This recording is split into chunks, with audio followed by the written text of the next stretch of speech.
Ops, hindi yan biryani. Kanin pa lang nakakatakam na, di ba? Yan ay Pinoy-inspired chicken and rice. Talaga namang papatok sa panlasa nating mga Pinoy. Madali pa to sa AC. Tuturuan ka ni Tipsy. Let's go!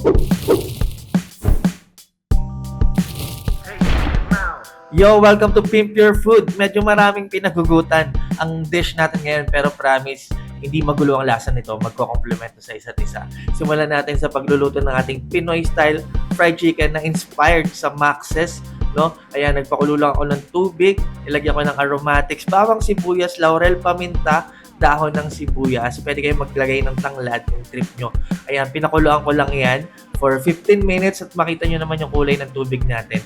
Talagang nag-infuse na dyan yung lasa at aroma ng ating mga sangkap. Next, nilagay ko na yung ating chicken pieces. Pwede kayong gumamit dito ng quarter cut. Pero mas trip ko kasi sa Pinoy style fried chicken, maliliit yung hiwa. No? At para mas pasok din yung lasa. Tapos, timplahan ko yan ng broth cube at patis. Pro tip, no, kung gusto niyo makasigurado sa lasa, huwag niyo munang ilagay yung manok. Timplahan niyo muna yung sabaw natin. Dapat yan medyo maalat, no, para lumasa talaga sa ating manok. Ayan. Tapos, pag okay na kayo sa timpla, saka nyo palang ilagay yung chicken natin. Huwag nyo titikman yung sabaw ng hilaw yung manok. Alright?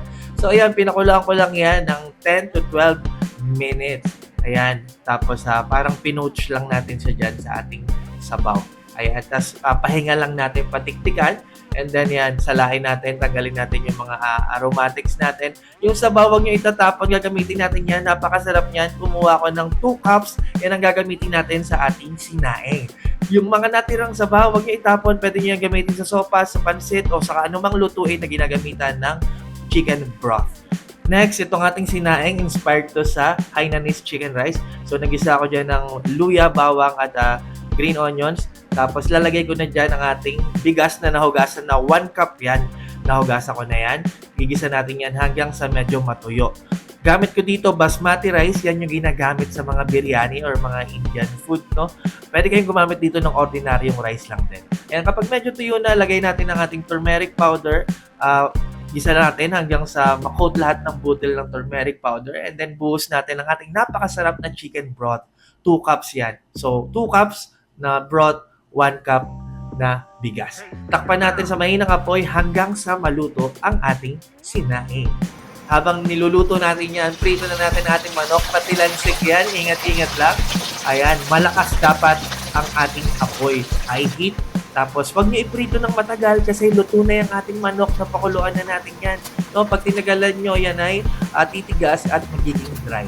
Alright, kapag satisfied na kayo sa ating chicken, pwede na natin hakuin. Repeat yung process hanggang sa maluto lahat ng chicken.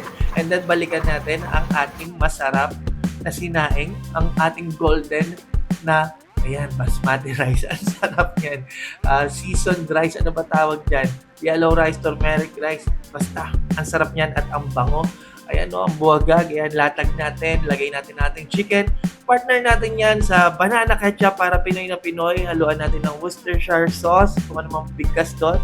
And now, look at that. Siyempre kayo na bahala kung anong sausawa ng trip nyo. Masarap din yan sa patis or toyo na may kalamansi at sili. Grabe, yan ang ating Pinoy chicken and rice, no, na inspired sa Hainanese chicken and rice, inspired sa Max's style fried chicken, at ayan, medyo may pagkabiryani. Ang sarap niyan. Sana nagustuhan nyo to. Sana subukan nyo. Maraming salamat sa palagi nyong panonood, pagtakilig, pagsuporta, at pagsubaybay. Ako po si Tipsy D. God bless sa inyong lahat. Peace!